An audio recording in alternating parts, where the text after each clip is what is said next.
الله من الشيطان الرجيم بسم الله الرحمن الرحيم ولئن أذقنا الإنسان منا رحمة ثم نزعناها منه إنه ليئوس كفور صدق اللہ العظیم۔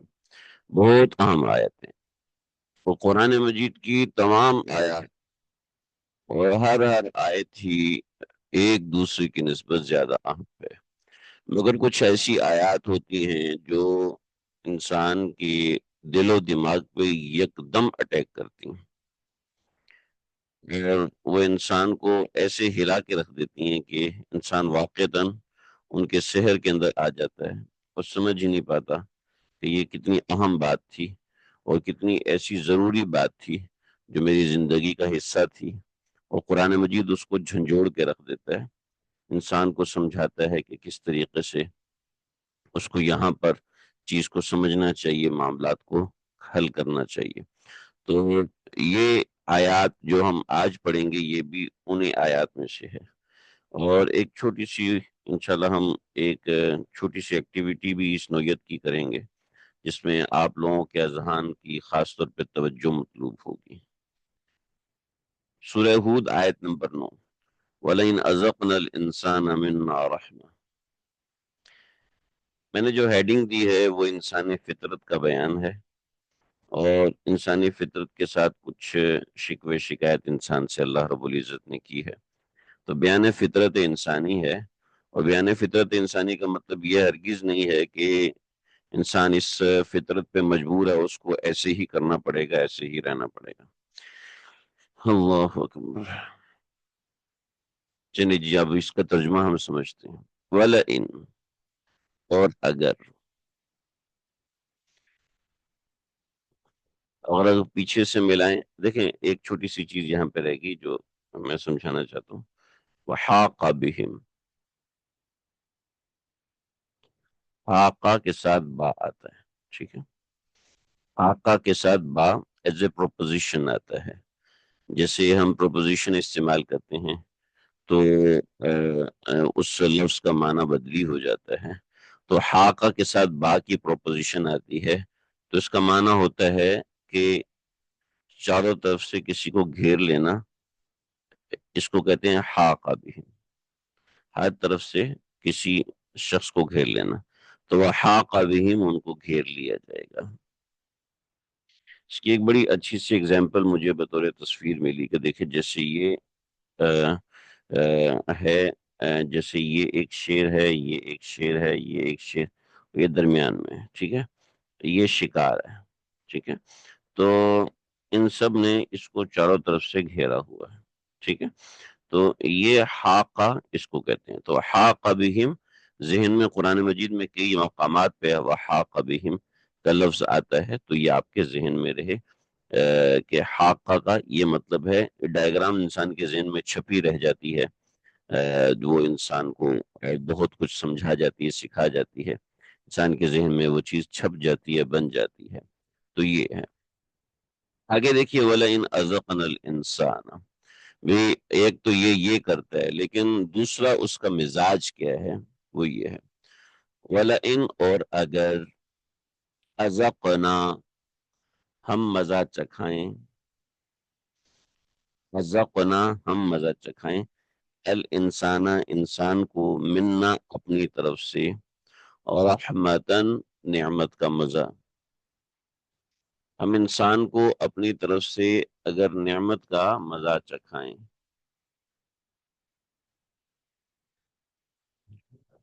ثم نزعناها من، ثم پھر، نزعناها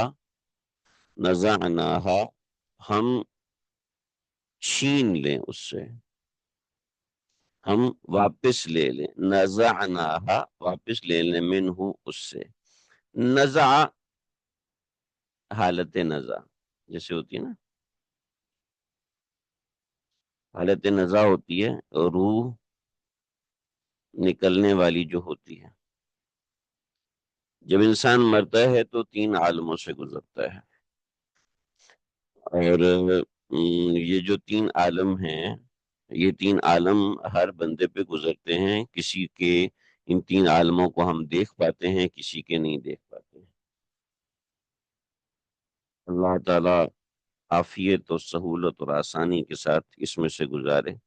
ہم کچھ بھی ہیں، یہ حالت ہمارے اوپر سے گزرنی ہی گزرنی ہے، چاہے کچھ بھی ہو جائے، کیسے بھی ہو جائے. جب انسان مرتا ہے تو اس سے پہلے عالم سکرات میں آتا ہے، اس کے بعد عالم نزا پہ آتا ہے، صبح تیسرا عالم موت پر آتا ہے. یعنی سکرات کے عالم میں آتا ہے، سکرات کی کنڈیشن میں آتا ہے.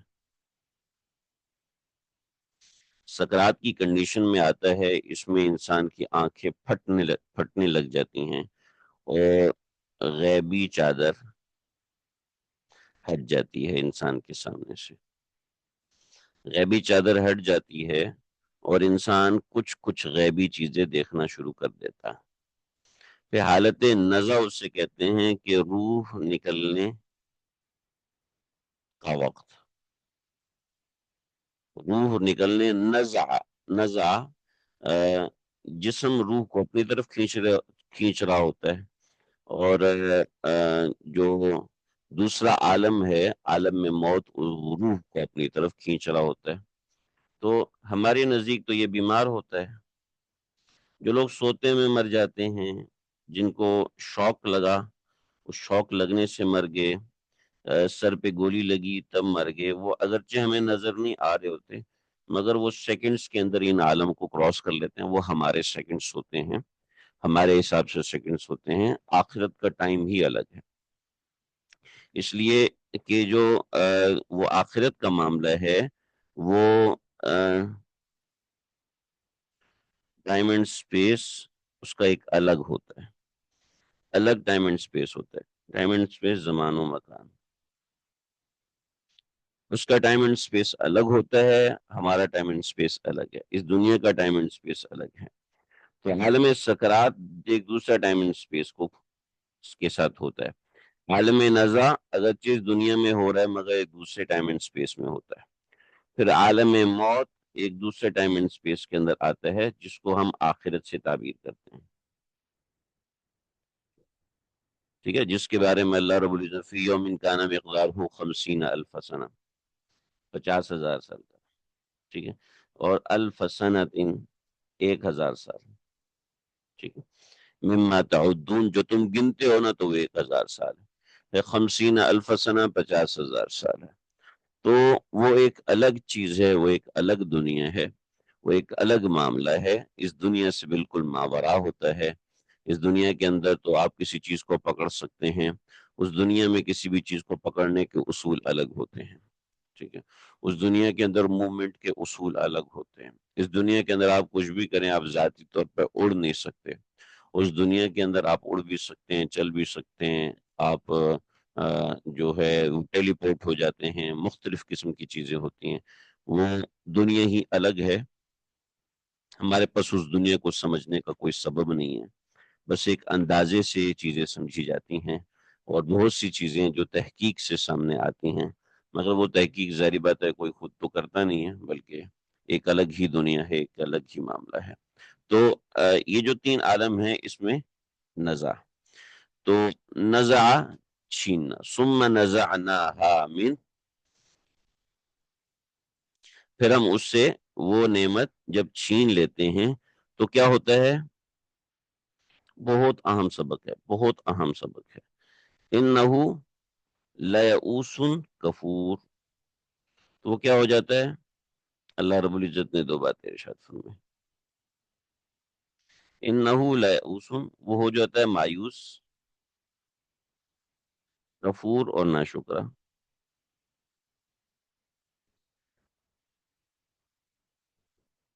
وہ مایوس ہو جاتا ہے اور ناشکرہ ہو جاتا ہے. تھوڑا سا میں سبق کے کانٹیکس سے ہٹوں گا، لیکن اس سے پہلے میں پوچھنا چاہتا ہوں، یہ ترجمہ سمجھ میں آ گیا یا دوبارہ کروں؟ وَلَئِنْ أَذَقْنَا الْإِنسَانَ، اور اگر ہم چکھائیں انسان کو، وَلَئِنْ أَذَقْنَا، اور البتہ ہم چکھائیں انسان کو، منا اپنی طرف سے، رحمتن کوئی نعمت، ثم نزعناها من، پھر ہم اس سے اس نعمت کو چھین لیں. انہو تو یہ ہو جاتا ہے لا یئوس کفور، مایوس ہو جاتا ہے اور ناشکرا ہو جاتا ہے۔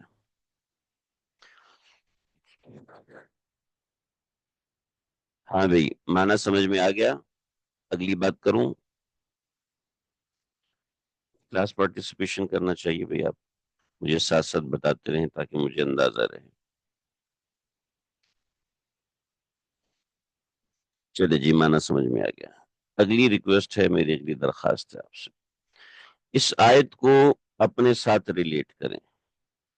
وَلَئِنْ أَذَقْنَا الْإِنسَانَ، اگر ہم انسان کو، مجھے، فیصل کو، خالد کو، عمر کو، بکر کو، رضوان کو، خالدہ کو، زینب کو، اللہ رب العزت نے ایک نعمت دی تھی، ٹھیک ہے؟ وہ پھر اللہ رب العزت نے وہ نعمت واپس لے لی۔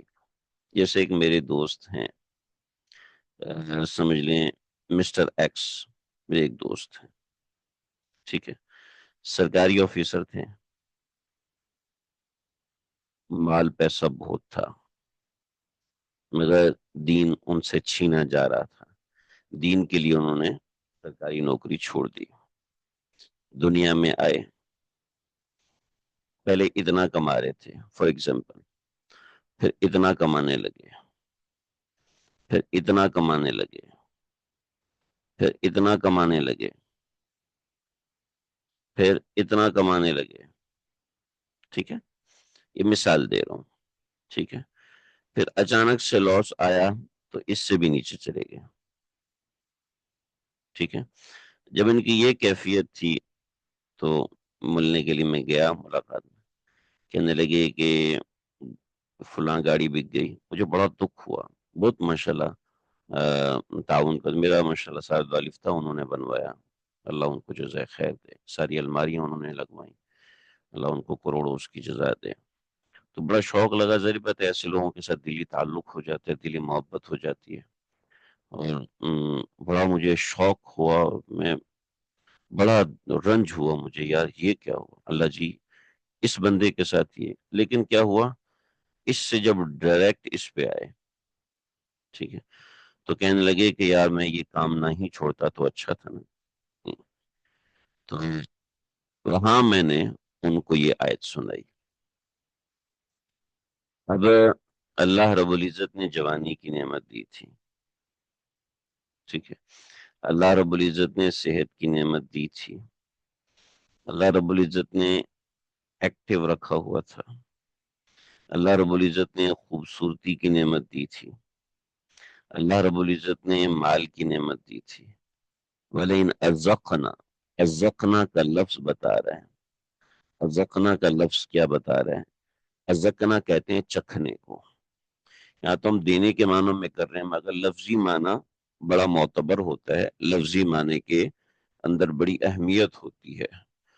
تو اس لفظی معنی کے اندر جو مفہومی معنی ہوتا ہے وہ اپنا معنی دے رہا ہوتا ہے، مگر ظاہر بات ہے جب حکیم کا کلام آتا ہے، کسی بڑے کا کلام آتا ہے، تو چھوٹی سی بات میں بھی بڑی بڑی باتیں نکلتی ہیں۔ تو ازقنا، ہم دیتے ہیں نعمت، مگر دینے کی کیا حیثیت ہے؟ دینے کی حیثیت یہ ہے کہ آپ کے بچے کو 40 لاکھ کی ضرورت ہے، ٹھیک ہے؟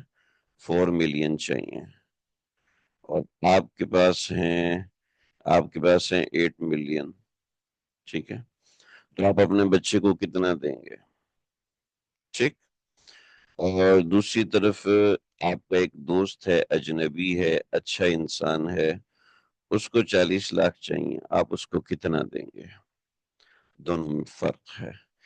اپنے بیٹے کو جو آپ دیں گے، ٹھیک ہے، وہ آپ اس کا کتنا حصہ دیں گے وہ آپ سب جانتے ہیں، جبکہ بس آپ کے پاس 8 ملین ہے۔ بڑا اماؤنٹ اس لیے بول رہا ہوں تاکہ بات سمجھ میں پوری طریقے سے آئے۔ چھوٹا اماؤنٹ بولوں گا تو کہ میں تو سارا دے دوں گا، تو بڑی اماؤنٹ کی بات کر رہا ہوں، ٹھیک ہے؟ دین کا کام ہے، پھر بھی انسان کہتا ہے بھی سب کچھ میں نے تو نہیں کرنا نا، جب مجھ سے جتنا ہوتا ہے میں اتنا کر دیتا ہوں، مگر جب اپنا بچہ مانگتا ہے تو سب دیتے ہیں۔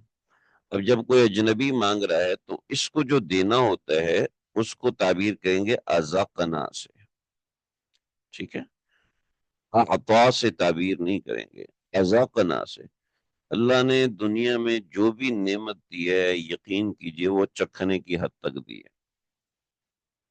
آپ کے دوست کو 40 ملین 4 ملین چاہیے، تو آپ اس کو کہیں گے یار میں تجھے 50,000 دے سکتا ہوں بس، اس سے اوپر نہیں دے سکتا، میں 50,000 دے سکتا ہوں، اس سے اوپر نہیں دے سکتا، حالانکہ ضرورت اس کو کتنی ہے، اتنی ہے۔ تو یہ جو ہے، اب ازقنا میرے حساب سے تو بہت بڑی بات ہے، مگر اس کی ضرورت کے اعتبار سے بہت چھوٹا ہے، تو اس کے لیے لفظ ہے ازقنا۔ تو اب لفظ کا مفہوم سمجھیے کہ کتنی بلاغت سے، تو وَلَئِنْ أَذَقْنَا الْإِنسَانَ مِنَّا، اگلا لفظ ہے منا۔ منا کا کیا مطلب ہے؟ تم کتنے بھی قابل ہو جاؤ، اگر کوئی نعمت ملے گی تو اللہ کی طرف سے ملے گی، تمہاری قابلیت کی طرف سے نہیں ملے گی، تمہاری قابلیت کی وجہ سے نہیں ملے گی، یاد رکھنا۔ نعمت ملے گی تو اللہ کی طرف سے، اللہ کے حکم سے۔ آپ نے بہت محنت کی اور ایک دوا تیار کی، آپ نے بہت محنت کی اور ایک گولی تیار کی، مگر وہ اس گولی کے اندر شفا اللہ کی طرف سے جائے گی، آپ کے ہاتھ سے شفا نہیں جائے گی، یاد رکھیے گا۔ شفا اگر جائے گی تو اللہ کے حکم سے جائے گی، آپ کے حکم سے شفا نہیں جائے گی، ٹھیک ہے؟ تو منا، آپ اپنی محنت کریں مگر اس کا رزلٹ اللہ پہ چھوڑ دیں۔ تو یہ کیسی اہم ترین آیت ہے، کاش میں اور آپ ہم سب اس آیت کا روزانہ استحضار کریں کہ وَلَئِنْ أَذَقْنَا الْإِنسَانَ مِنَّا رَحْمَةً، کتنی اہم بات ہے، میں اس کی تفسیر میں جائی نہیں۔ ثُمَّ نَزَعْنَاهَا مِنْ، اور پھر ہم اس سے وہ نعمت واپس لے لیں، چھین لیں۔ چھیننا کیا ہوتا ہے وہ میں آپ کو سمجھا چکا ہوں۔ ایک اور نزع کے معنی میں بات ہے، وہ نزع کے معنی میں بات یہ ہے، وَنَزْعُ الْمَوَازِينَ الْقِسْطَ لِيَوْمِ الْقِيَامَةِ، نزع کسی بھی چیز کو زبردستی چھیننے کو بھی کہتے ہیں۔ بچے کے ہاتھ میں آپ نے فیڈر دیا، وہ فیڈر پی رہا، آپ اس سے فیڈر چھینیں گے تو کیسے؟ وہ اپنی طرف کھینچے گا یا اپنی طرف کھینچے گا؟ اب بچے اور بڑے کی طاقت کا کوئی مقابلہ نہیں ہے، مگر بڑا پھر بھی تھوڑا سا محتاط، تو ایسا نہیں کہ جھٹکا مار کے کھینچے گا، بلکہ ہلکا ہلکا کر کے اس سے کھینچے گا، اس کو کہتے ہیں نزع، ٹھیک ہے؟ تو ثم نزعنا، اللہ نعمت کو آہستہ آہستہ آہستہ آہستہ لیتے ہیں۔ بھئی ہم تو یہی دعا کریں گے، اللہ اپنی تمام نعمتیں ہم سب پر ہمیشہ ہمیشہ قائم رکھیں، مگر کبھی اللہ کوئی نعمت واپس بھی لے لیتے ہیں۔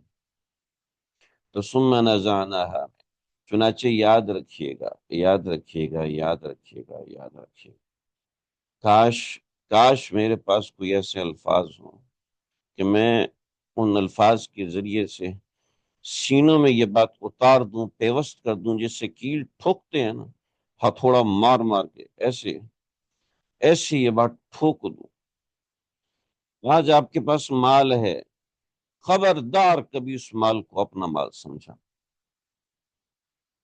خبردار اس مال کو کبھی اپنا مال مت سمجھے۔ ہمارے سٹینڈرڈ اتنے ہائی ہو جاتے ہیں کہ ہمیں دوسرے لوگ برے لگنے لگتے ہیں، دوسرے لوگوں کو دیکھ کے میں کہتا ہوں مجھے الٹی آ رہی ہے، ان لوگوں کو دیکھ کے مجھے گھن آ رہی ہے۔ تو کون سا لارڈ کی اولاد ہے؟ تو پرنس کی اولاد ہے، سونے کا چمچہ لے کے منہ میں پیدا ہوا، آج تم کہہ رہے ہو مجھے الٹی آ رہی ہے اس سے، وہ گندا ہے، مجھے ایسا لگ رہا ہے، وہ برا ہے، ان سے بدبو آ رہی ہے۔ تم نے بڑی خوشبوئیں لگائی ہوئی تھی، پیدا ہوتے ہی تم خوشبو سے نہلائے گئے تھے، عود اور عنبر اور مشک اور عنبر میں تمہاری روح کانپتی تھی۔ اور پتہ نہیں جب ہمارے پاس مال آ جاتے تو ہم خدا بن جاتے ہیں، جب حسن و جمال آ جاتے تو خدا بن جاتے ہیں، جب علم کی نعمت آ جاتی ہے تو خدا بننا شروع ہو جاتے ہیں، جب اللہ عقل اور فہم دے دیتے ہیں تو دوسروں کو ہم بےہودہ سمجھنے لگتے ہیں، دوسروں کو ہم بیوقوف سمجھنے لگتے ہیں، دوسروں کی باتوں پہ ہمیں ہنسی آنے لگتی ہے۔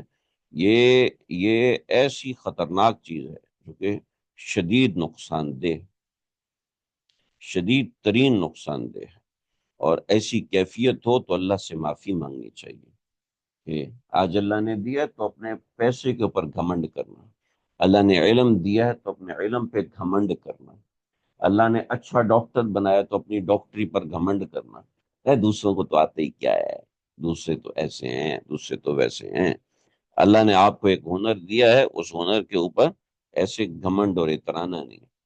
ایک ڈاکٹر تھے، ابھی بھی ہیں ماشاءاللہ، میرے دوست ڈاکٹر ہیں، اچھے ڈاکٹر ہیں اور بہت نیک، بہت شریف، بہت نائس انسان۔ ہم پہلے ایک ڈاکٹر کو دکھاتے تھے، اس ڈاکٹر نے تو ہمیں اتنا نقصان پہنچایا کہ ظاہر بات ہے اس بیچارے کو جو آتا تھا اس حساب سے اس نے کیا۔ اور لیکن مسئلہ اس ڈاکٹر کا یہ تھا کہ وہ جب بات مجھے سمجھاتا تھا تو کہتا تھا فلاں ڈاکٹر ایسے کرتا ہے، فلاں ڈاکٹر ایسے کرتا ہے، بھی میں تو ایسا نہیں ہوں۔ تو میں گھر گیا تھا کہ بھی ہاں یہی ایک ڈاکٹر ہے، اس کے علاوہ تو کوئی دوسرا ڈاکٹر نہیں ہے، کیونکہ ظاہر بات ہے مجھے ڈاکٹری کا تو علم نہیں تھا نا، ڈاکٹری کی چیزیں تو مجھے نہیں آتی، لیکن بس یہ تھا کہ میں گھرا ہوا، ایسا رہا۔ پھر جب میں دوسرے ڈاکٹر کے پاس گیا تو میں نے کہا بھی انہوں نے تو یہ دوا دی، تو انہوں نے کہا بھی ان کا اپنا علم ہے، میرا یہ تجربہ ہے، میں اس حساب سے۔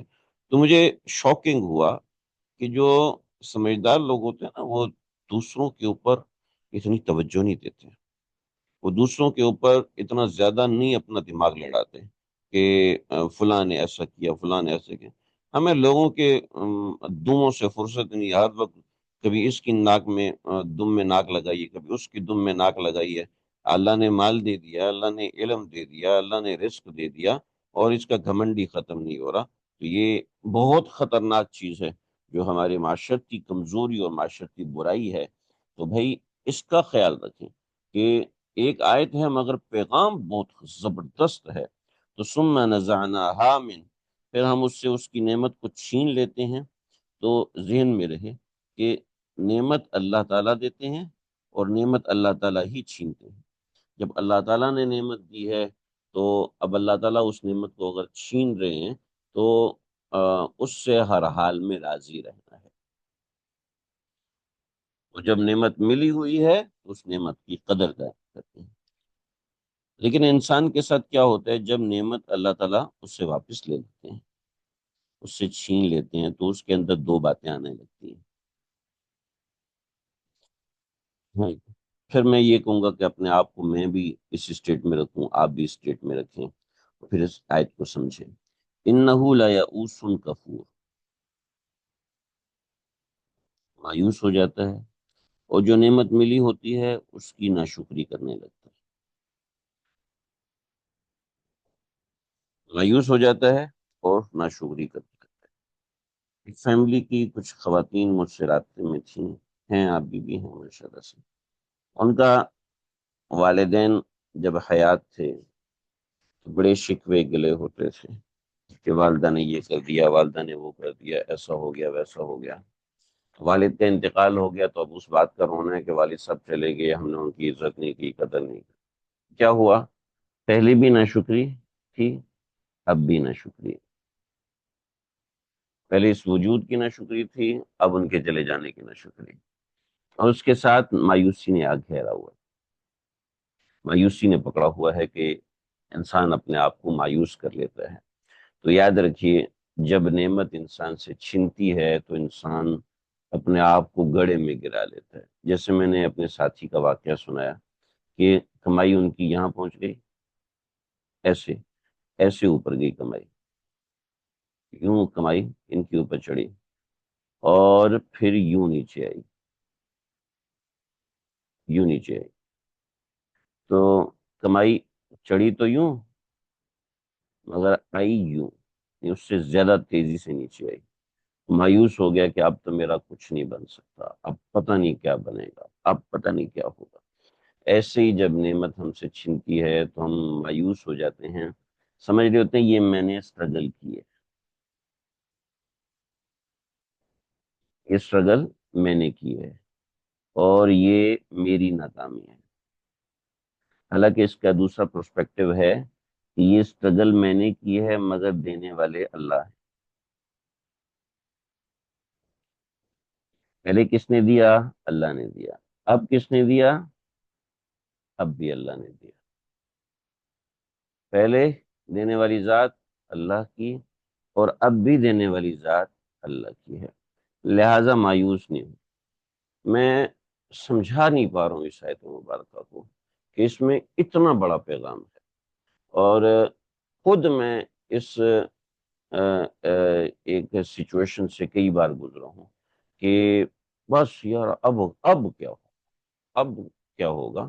خاص طور پہ ظاہری بات ہے ہمارا معاملہ یہ ہے کہ مکمل جو ہے وہ دین سے تعلق رکھنا ہے. کوئی دنیاوی کمائی نہیں ہے، کوئی بزنس نہیں ہے کہ وہاں سے پروفٹ ہو جائے گا. کوئی ایسا معاملہ ہے کہ چلو وہ فلاں چیز بیچ دیتے ہیں تو کام ہو جائے گا، ایسا ہو جائے گا، ویسا ہو جائے گا. کیونکہ اسباب سے کٹے ہوئے نا.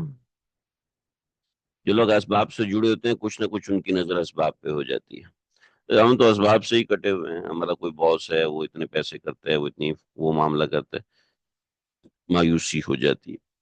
یہ انسان کی فطرت ہے جو کہ پسندیدہ نہیں ہے کہ انسان کو ہر حال میں خوشی میں نظر اللہ پر، تکلیف میں نظر اللہ پر. اکاؤنٹ میں کتنا جی؟ اکاؤنٹ میں جناب 3 کروڑ رکھیں، ٹھیک ہے. چھوٹی سی بیماری آئی، 20-25 لاکھ کا خرچہ، کوئی مسئلے کی بات، کوئی ٹینشن کی بات نہیں. اکاؤنٹ میں کتنے؟ 10,000 رکھے ہوئے ہیں. بیماری کا خرچہ ہے 25 لاکھ. اوئے ہوئے ہو، اب کیا ہوگا؟ اب مر گئے، اب جان نکل رہی ہے، اب کیا ہوگا؟ اب کیا ہوگا؟ ارے بھائی، جب 3 کروڑ تھے تب بھی اللہ نے کرنا ہے، اور جب 10,000 ہیں تب بھی اللہ نے کرنا ہے. یہ بات یاد رہے. اس بات کے یقین اللہ کی ذات سے بٹھائیے، ٹھیک ہے. میرے پاس اتنی جائیداد ہے تب بھی نفع اللہ نے دینا ہے. میرے پاس کچھ بھی نہیں ہے تب بھی نفع اللہ نے دینا ہے. اور جو انسان اس کیفیت سے نہیں ہوتا تو انہ لا یئوس، وہ مایوس ہو جاتا ہے. میرے پاس دوائی کے پیسے ہیں، شفا اللہ نے دینی ہے. میرے پاس دوائی کے پیسے نہیں ہے، شفا اللہ نے دینی ہے. یاد رکھیے، میرے پاس دوائی کے پیسے ہیں تو شفا دوائی دے گی؟ نہ نہ نہ. مسلمان کا عقیدہ یہ ہونا چاہیے کہ شفا اللہ دے گا، ٹھیک ہے. غزہ کے مسلمانوں پہ ظلم ہو رہا ہے، دنیا کوشش کر رہی ہے. دنیا کوشش کرے یا نہ کرے، رہائی اللہ نے دینی ہے. یہ یقین اور یہ کوشش کرنا لازم ہے. اعدوا لهم ما استطعتم من قوة ومن رباط الخیل، حکم ہے اور ہم نے اسی طرح کرنا ہے. لا الہ الا اللہ. چلے جی. لا یئوسن، اور پھر جو اللہ نے پہلے نعمت دی تھی اس کا ناشکرہ بن جاتا ہے. کہتے ہیں کہ بھئی یہ ہے، ایسا ہے، ویسا ہے، اس طرح ہے، اس طرح. نہ شکرہ نہیں بننا. ہمارے ایک موقع پہ ایسا ہوا کہ مالک مکان نے کوئی مسئلہ کیا تو شدید پریشانی ہو گئی. میرے گھر والوں نے کہا اب کیا ہوگا؟ یہ دیکھو انہوں نے ایسا کر دیا. میں نے ان سے کہا کہ اللہ کی بندی، اللہ کا شکر ادا کرو کہ انہوں نے ہمیں گھر دیا تھا. اللہ کا شکر ادا، ابھی کرایہ پہ تو لیا تھا، واٹ ایور کرایہ لیا تھا یار. اس بندے کا ہمارے اوپر ایک احسان ہے، اس احسان کا تمہیں شکر ادا کرنا چاہیے. کہ جب انسان سے نعمت جاتی ہے نا تو پھر کفور بھی ہونے لگتا ہے، نہ شکرہ بھی ہونے لگتا ہے کہ نعمت جو ملی تھی وہ چھینی کیوں. اور جب نعمت ملی ہوتی ہے تو انسان کسی کو پلے ہی نہیں باندھتا، انسان کسی کو قریب ہی نہیں آنے دیتا. یہ سمجھتا ہے کہ میں اپنی انگلی ہلاؤں گا، میں تھوڑا سا ہاتھ ہلاؤں گا، دوسرے کی زندگی سنور جائے گی. مگر وہ ہاتھ ہی ہلانے کو تیار نہیں. میں تھوڑی سی کوشش کروں گا تو فلاں اتنے خاندانوں کی زندگی بن جائے گی. وہ ہاتھ ہلانے کو تیار نہیں. جب اللہ نے نعمت دی ہوئی تھی تو اس وقت یہ صاحب نیچے ہی نہیں آ رہے تھے. آگے دیکھیں. وَلَئِنْ أَذَقْنَاهُ نَعْمَا، پھر کیا ہوتا ہے؟ وَلَئِنْ أَذَقْنَاهُ، اور البتہ اگر ہم أَذَقْنَاهُ اس کو چکھائیں، نعما نعمت، بعد ضراء تکلیف کے بعد. کہاں چلا گیا؟ بعد ضراء تکلیفوں کے بعد، مست ہو جو اس کو پہنچی تھیں، لَيَقُولَنَّ تو وہ ضرور کہتا ہے ذَهَبَ السَّيِّئَاتُ عَنِّي، مجھ سے ذَهَبَ السَّيِّئَاتُ عَنِّي، کہ سب تکلیفیں مجھ سے چلی گئیں، دور ہو گئیں. ذَهَبَ السَّيِّئَاتُ، دور ہو گئیں، السَّيِّئَاتُ تکلیفیں، عنی مجھ سے. یعنی اس موقع پر شکر ادا نہیں کرتا. کہتا دیکھو میرا ٹیلنٹ ہے، دیکھو میں نے کتنی محنت کی ہے. اہل کفر یہی آپ کو کہتے ہیں محنت کرو، محنت کرو، محنت کرو. اسلام آپ کو کہتا ہے محنت کرو، اس کے ساتھ اللہ سے مانگو،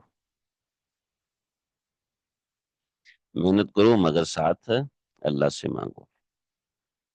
اور اسی چیز نے ہمارے جنریشن کو ملحدیت کی طرف لے کر گئی ہے، یہی چیز ہماری جنریشن کو تباہی کی طرف لے کر گئی ہے۔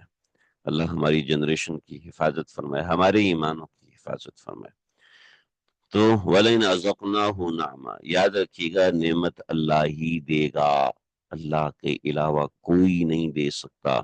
وہ کوئی کتنا مالدار ہو، وہ کتنا پیسے والا ہو، وہ کتنا رحم دل ہو، کوئی کتنا ہی آپ کے قریبی ہو، وَلَئِنْ أَذَقْنَاهُ نَعْمًا، نعمت کا مزہ ہم ہی چکھائیں گے۔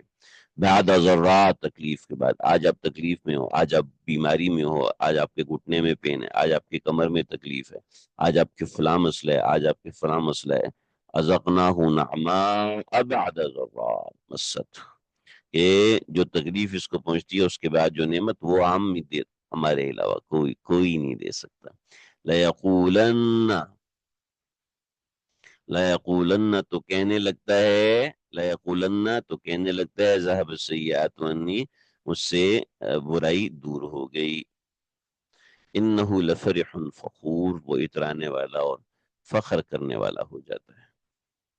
إِنَّهُ لَفَرِحٌ فخور، إِنَّهُ لَفَرِحٌ، وہ اترانے والا ہو جاتا ہے، فخور اور فخر کرنے والا ہو جاتا ہے۔ اترانا اور فخر کرنا ایک ہی معنی میں ہے، بس تھوڑا تھوڑا فرق ہے۔ اترانا کا مطلب ہے اپنی تعریف کرنا، اور فخر کا مطلب ہے خود کو اس تعریف کے قابل سمجھنا۔ ایک تو انسان اتراتا ہے، "ارے کیا بات ہے یار میری یار"، ساتھ والے کو تو چپ کر جا، چپ، کسی کو بتانا نہیں، ٹھیک ہے، تیرے کپڑے پہنے ہوئے، ٹھیک ہے، کہ طبیعت دیکھو یار، کیا میری گھڑی ہے، ساتھ کو نہیں بتا بھی، بتانا نہیں تیری گھڑی میں نے ادھار لی ہوئی ہے، بتانا نہیں رینٹ پہ کپڑے لیے ہوئے ہیں۔ یہ ہے اترانا، ٹھیک ہے۔ اور فخور یہ ہے کہ وہ رینٹ کے کپڑوں کو سمجھنے لگے یہ ہی میرے، اس مال کو سمجھنے لگے کہ یہ ہے ہی میرا، یعنی یہ سمجھنے لگے کہ چاہے کپڑے رینٹ کے ہوں چاہے کچھ ہو، میں تو ہوں ہی اس قابل کہ مجھے ایسی چیز ملنی چاہیے۔ فخور، فخور، فخر کرتا ہے، فخر کرتا ہے، اپنی بے وقوفی پہ فخر کرتا ہے۔ یعنی کیسے لوگ ہیں کہ کوئی عورت خوبصورت ہے تو وہ خوبصورت ہے تو وہ اپنے آپ کو اس قابل سمجھے کہ لوگ میری تعریف کریں، اور ایک بدصورت اور بدشکل عورت ہے، یا ایک مڈل کلاس اس کی شکل ہے، مگر وہ سمجھے کہ میری تو شہزادیوں سے زیادہ تعریف ہونی چاہیے، کیونکہ میں ہوں، کیونکہ میں ہوں، یہ ہے فخر۔ جی، یہ فخر کے انسان خود کو اس تعریف کے قابل سمجھے، خود کو سمجھے کہ لوگ تو میرے پیچھے پاگل ہیں، کوئی ایک دفعہ مجھے دیکھ لیتے تو پاگل ہی ہو جاتا ہے، دیوانہ کو آپ انجیکشن ہے، اس کو لگتے ہی وہ پاگل ہونا شروع ہو جاتا ہے، بے وقوف، پتہ نہیں اپنے آپ کو خدا سمجھنے لگتے ہیں کہ مجھ سے زیادہ کوئی خوبصورت ہے ہی نہیں، مجھ سے زیادہ کوئی پیارا ہے ہی نہیں۔ ارے بھائی، اپنے ہی آپ کو دیکھ کر آئینے کو دیکھ کر کہہ لے جی میں کتنا خوبصورت ہوں، میں کتنا حسین ہوں، تجھ سے زیادہ بے وقوف کوئی نہیں جو اپنی تعریف خود کرتا ہے۔ یاد رکھیے، میرے یہ جملے ذہن میں بٹھا کے رکھیں، جب اپنی تعریف ذہن میں آنے لگے تو اس وقت فوراً اللہ سے معافی مانگا، اللہ جی مجھے معاف کر دیجیے نا، یہ جو بات ہے یہ شیطان میرے دل میں، انہ لفرح فخور، بہت بڑا سبق ہے ان آیات کے اندر، میں نہیں چاہتا ان تفاصیل میں جاؤں، لیکن میں خود کو روک نہیں پاتا۔ یہ باتیں بڑی اہم اور ضروری ہیں، وہ سمجھیے، قرآن کا یہ پیغام ہے، الا الذین صبروا وعملوا الصالحات، ہم اگر کچھ لوگ ایسے ہیں کہ جو صبر کرتے ہیں جب جب تکلیف پہنچتی ہے یا خوشی پہنچتی ہے، تو کہتے ہیں سوائے ان لوگوں کے، الا الذین صبروا، سوائے ان لوگوں کے جنہوں نے صبر کیا، وعملوا الصالحات اور نیک اعمال کیے، اولئک لہم مغفرۃ واجر کبیر، وہ وہی لوگ ہیں جن کے لیے مغفرت ہے اور بڑا اجر ہے، لہم مغفرۃ، ان کے لیے مغفرت ہے۔ کیا بات ہے، کیا عجیب عجیب بات ہے،